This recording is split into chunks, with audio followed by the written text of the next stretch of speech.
Very recently, I finished ticking off the anime Blue Box from my watch list. I remember when I first found it on Netflix during the usual uneventful doom scroll. It was right around when Dandadan was ending. I checked it out for a moment to see if I could latch onto it the same way I did Dandadan, only to be turned away by the lack of a dub and not finding anything very interesting off that first episode. I get that it's unfair, at least give it 2 to 3 episodes before calling it quits. But strangely, as the show was coming to what I thought was a 12-episode close, I decided to give it another chance, except this time, I was more invested. I saw that newer episodes were coming out, and now I'm essentially late. I never got to the point of watching all that there was available, then waiting for next Thursday for a new episode to watch as it dropped. But in the end, after watching the whole show, I loved it. I thought it was extremely charming and sincere with the story and its characters. I wouldn't call it a favorite or anything. It definitely has some problems like pacing or certain scenes/moments that felt unnecessary. However, after the camera panned out in that final episode, I felt a little empty, to be honest. By the end, Taiki confessing to Shinatsu, but also breaking things off with Hina and rejecting her feelings, leaving her heart in shambles, which I'll get into later. But the real issue here is I was more disappointed that the act of watching the anime weekly was over, rather than the fact that I was hurt by where these characters are left for now. Oh, and before anyone asks, just read the manga, which, while fair, it is unfortunately common knowledge that the anime is always more accessible than the manga. That's not to say I wouldn't read the manga, but for the purposes of this video, I want to be looking at the sub-version of the anime specifically for my topic in question. That topic being post-series depression. Also called post-anime depression, but I'm saying series since it's more broad, so I'll call it that, but also call it PSD throughout the video. It's a very niche topic I don't see specifically talked about, but it's definitely felt. I'm sure many of you have those shows, movies, or books you feel empty upon finishing for the first time. When you put so much energy and engagement into a work of art, it's bittersweet when it all ends and we say our metaphorical goodbyes to these beloved characters. Blue Box is just one of those examples. So today, I want to talk about Blue Box, my thoughts on it briefly, defining post-series depression, explain how to cope with it, and lastly, I'll list examples from the show that all culminated in how heartbreaking it was when the credits rolled.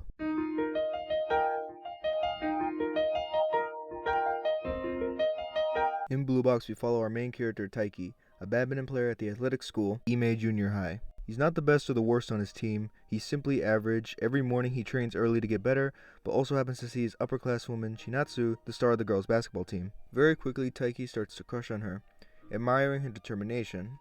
But no matter what, he's too shy to ever talk to her. No matter how long they're alone in the gym, he simply can't. By the end of that first episode, figuring out Shinatsu's family is going abroad to work, she ends up moving in with Taiki's family since their moms are good friends. As the two live together, Taiki's feelings develop as he sets his sights on the new goal he never thought possible, make it to the badminton nationals. All of this is a very brief, borderline Wikipedia read-off, but I thought it captured the premise well enough. Honestly, right away, my first impression was this is too generic to me.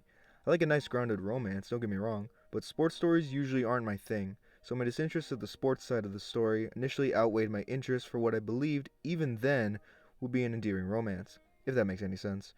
But very quickly I noticed that the main reason why I eventually got hooked on the series wasn't just the romantic elements, but due to the fact that these characters are all great with pretty much nobody really getting on my nerves. Taiki is very relatable when he's clueless on what to do.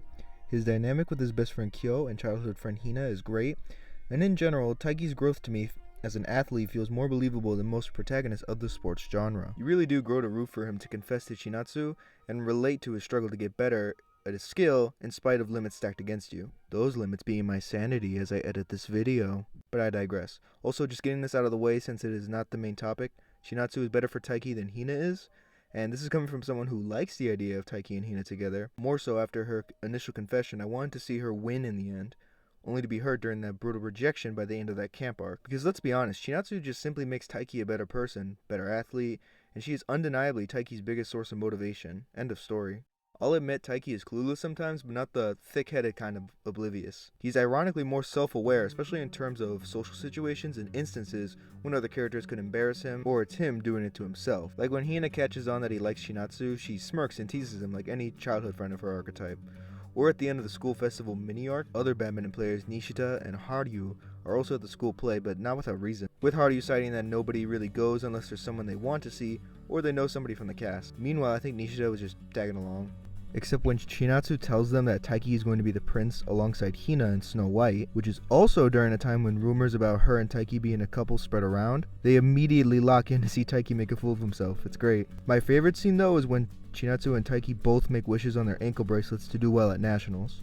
It's a sweet moment that gives the character something tangible as a symbol to aim for the win. Overall, Blue Box is definitely what I'd recommend to anyone for a first romance anime. Thanks to strong characters, a lovable romantic duo that audiences will root for, a gorgeous OP, both of them, yes both of them, stellar animation that adapts the manga style to a T, and a great story about the value of hard work and learning that sometimes we need to ease up on our ambitions if we push ourselves too hard by letting others in. But despite how much I clearly love Blue Box, I sort of procrastinated on getting to the end. Not in terms of I had no time, because I definitely had plenty, but more so because I didn't want what I was watching to be over. I wanted to continue and see beyond that final episode, because it left me with both intrigue and genuine empathy for the characters who, let's just say, don't all have the happiest ending by this point in the anime run. So why is this? Well, after spending a good chunk of time reflecting on the show and looking up this niche of a feeling, it ultimately brought me to post-series depression. What exactly is it? Well, according to NCIB, the National Center for Biotechnology Information, PSD conceptually is defined as a term used to express the feelings of emptiness, loss, and melancholy of arts and leisure lovers after their favorite screen products, such as movies and TV series, were discontinued, which is just a longer-winded way of how Emboldened Psychology defined it as the sadness felt after reading or watching a meaningful series or book. I want to make it clear that PSD is not an officially recognized diagnosis, but it is still a real term psychologists use to describe this specific feeling. Often they find it stems from parasocial relationships with actors and from the common practice of binging, but in the case of Blue Box, it transcends from attachment to real actors to attachment for fictional characters, which is a beautifully human thing to find yourself so engrossed in a character, whether they be real or fictional, that it personally irks or offends you to see them harmed. Or, the opposite way, when you find yourself cheering and rooting for a character that's doing well off. Why we do this is never concrete, but I believe the most likely reason is simple. Audiences all want escapism. In a dating atmosphere that can often feel unfair and impossible to many, albeit it only gets worse if you live on Twitter and TikTok relationship posts, the point is that people don't turn to romances just to see two characters get together. They do it because it's a wonderful thing to witness the other joys and relatability the characters endure. And some of the best shows are so good that it feels like we are a part of them, that we are there in the moment with these characters going through the same struggles we have.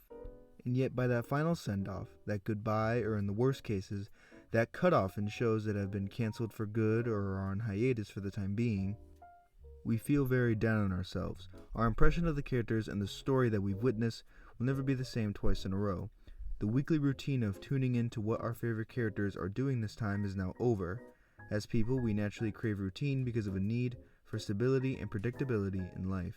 Our lives play the biggest role, as often we attach our own moments to the characters, allowing for a genuine emotional bond that goes beyond what's real and fictional. Dr. Huri Siddiq, a psychologist trained in psychodynamic, interpersonal, and cognitive behavioral therapy, stated on our website, Emboldened Psychology, we project parts of our personality onto these beloved characters, begin to identify them, and share in their trials and triumphs.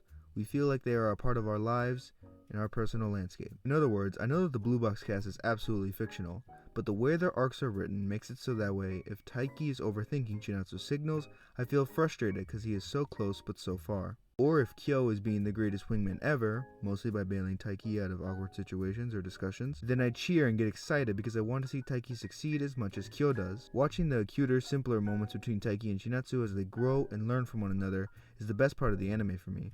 I felt Taiki's worry about how to talk to Chinatsu was a lot more realistic than how most protagonists try to put themselves out for others. When these moments are all put together, it culminates in such a harsh goodbye when, like everything else, it has to end at some point. Overall, I hope you can see how any moment of success for the Blue Box characters resonates with me as much as it does them.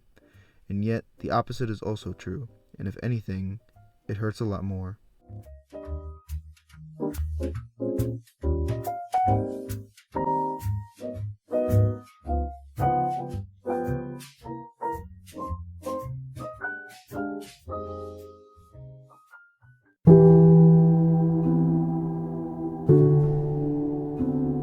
Like I had mentioned, I never got that weekly aspect of seeing the new episodes as they came out each Thursday, but that didn't matter as much as relating to the characters mattered more. Taiki's determination to improve not just as a badminton player, but as a friend, possible boyfriend, and person was both motivating and tense to see. Audiences latch on to characters like him because everybody wants to see the underdog win, and they stay even longer when he, in a twist of events, loses national qualifiers. Because yeah, Taiki didn't win his qualifying match against Yusa, his foil character who is also a first year but from another school and is much more proficient than Taiki. Even though he hadn't won, that was okay. He orders himself not to be too down on the loss since it helps nobody and does nothing if he does. Regardless, he still achieved something he never would have thought possible. He has lost now, but all that means is that he can attempt it all again next season. Chinatsu, by contrast, won her finals match and will go on to her champion match later in the season, further cementing the character's shared goal of going to nationals. Taiki knew even if he didn't win, he cares all the more that Chinatsu at the very least did. This is why I think the way Chinatsu and Taiki approach their respective championships is very interesting. Taiki doesn't even make it to the championship. He takes the loss hard, but he uses it to motivate what to do next. But with Chinatsu, she ends up losing her championship game and sobs at the point line. The build-up to her ultimately missing the final shot was intense and shocking. The pressure and determination that she had put on herself all season has finally exploded. Not helped at the same moment, Hina, while spending time at the park with Taiki, confesses her feelings to him. She makes it clear that while she knows Taiki likes Chinatsu and is well aware of that, she also wants him not to see her as just his friend anymore. She now wants him to see her as the girl who likes him. What started as a casual hangout to settle Taiki's worries about Chinatsu's game quickly turns to a sudden shakeup in Taiki's life. His overthinking comes in again as he reflects and wonders if there were any signs that Hina might have liked him before, whether it be at the fireworks festival or whenever he received a simple compliment from her. It makes him feel like a jerk for not paying attention before, even though we as an audience know he isn't at all. He was focused and loyal to the girl he already likes, and that's commendable. All in all, when we see characters lose, whether it be in a competition or they lose track of themselves, that loss is shared just as much as when they win. Really, it depends on a person-to-person basis on which moments make you more emotional. Is it the victories or the defeats? Or what happens when something you personally want in a story doesn't go the way you want it?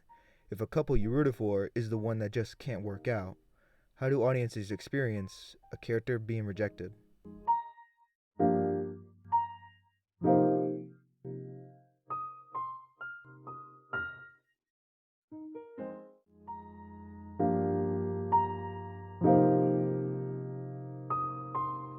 This is the hardest part of the video for me, because I now want to discuss the one moment of the story that evoked the most emotion out of me. Are at athletics camp for the next 3 days. Tension grows on the final night as the annual bonfire warms the scene.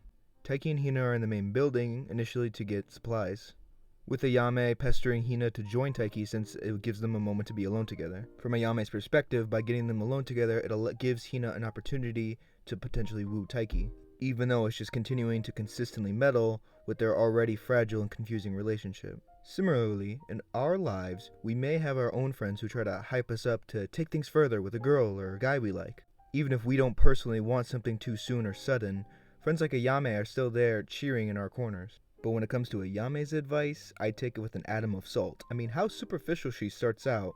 There's no such thing as good advice with her. There can't be. I'm getting sidetracked. The point is that while Taiki and Hina watch the fire from afar inside, Hina initially reaches out for Taiki's hand, physically contradicting how she didn't need an answer to her confession right away, as her actions say otherwise. More and more, I felt very on edge as I could see the writing on the wall. Taiki has to be honest with Hina, because much earlier after the school play, Kyo essentially tells Taiki that he can't keep leading on Hina if he doesn't share the same feelings for her. That by being not clear, he is inadvertently hurting her and raising her hopes for nothing.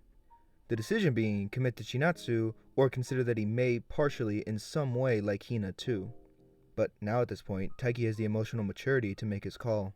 Hina tells Taiki she loves him, but she plays it off like a joke and tries to leave, thinking about how embarrassing that sounded. Taiki stops her and says sorry, that he can't go out with her. As heartbreaking as it sounds, Hina tries to alleviate his bluntness. In this scene alone, she goes through half of the 5 stages of grief. First, she reassures him that she doesn't need an answer right now, and that she just has to try harder to win him over one day, to which Taiki, again, starts to answer her until she stops him with force. She yells at Taiki, constantly trying to tell him that it's okay if he likes Chinatsu, because she still likes him no matter what. Everything for the both of them and for me was falling apart. Taiki is giving Hina a wake-up call. What she is doing is self-destructive, constantly pining and crushing on someone who just won't feel the same. A point driven by Taiki saying, "That doesn't change who I like." It's so simple, but man, you hate to see it happen to such an innocent character whose only true bad moments are when interfering with Chinatsu and Taiki's relationship. Interferences that Taiki is not going to deal with. If he doesn't end his friendship with Hina, he won't be able to focus his attention to the girl he truly likes. To me, Hina's frustration stems from her biased view of how she thinks this should play out. She's been conditioned all her life to believe that hard work can apply to everything, even love. She also reassures herself that all of this will be worth it when she eventually gets Taiki to like her. But an incredibly eye-opening line made me rethink about the two of them, further supported by Hina questioning why can't Taiki like her. In a fit of tears, Hina confronts Taiki about why he likes Chinatsu. Why does he like someone that doesn't have nearly as much memories with her as Hina has with Taiki? How is that fair? Over and over, she tries to make sense of it, asking if it's because she doesn't live with Taiki, and if she did start doing that, would it change anything? But of course it won't. The main lesson to be learned here is that the person that Taiki likes is never going to change. And just like that, it was the last straw Hina needed. She runs out, crying past Ayame, and calls herself pathetic for everything she did. This entire sequence was the part that kept me away from finishing the series, knowing that it was coming and that I couldn't do anything about it. PSD isn't just about not finishing something because you don't want it to be over. PSD is also not wanting to finish something if you anticipate that something emotionally powerful is on its way. It's not limited to rejection either. It can also apply to a character's death or an unsatisfying ending that you just don't want. Or it could be that things have ended for now but will come back at some point later in time. In Blue Box's case, things end in a bittersweet way for now. Throughout the last episode, Taiki is summoning the courage to finally ask Chinatsu out. Meanwhile, Hina slumps around the day, constantly reminded of the events from the bonfire night. Ultimately, Taiki still makes an excuse to go out with Chi, on the condition they go to the mall to get a new tracksuit for him. Chinatsu is flattered by this and agrees, but on her own condition that they go to a cafe afterward. The final scene of them meeting up at the mall, just before the camera pans up and we are left with our thoughts.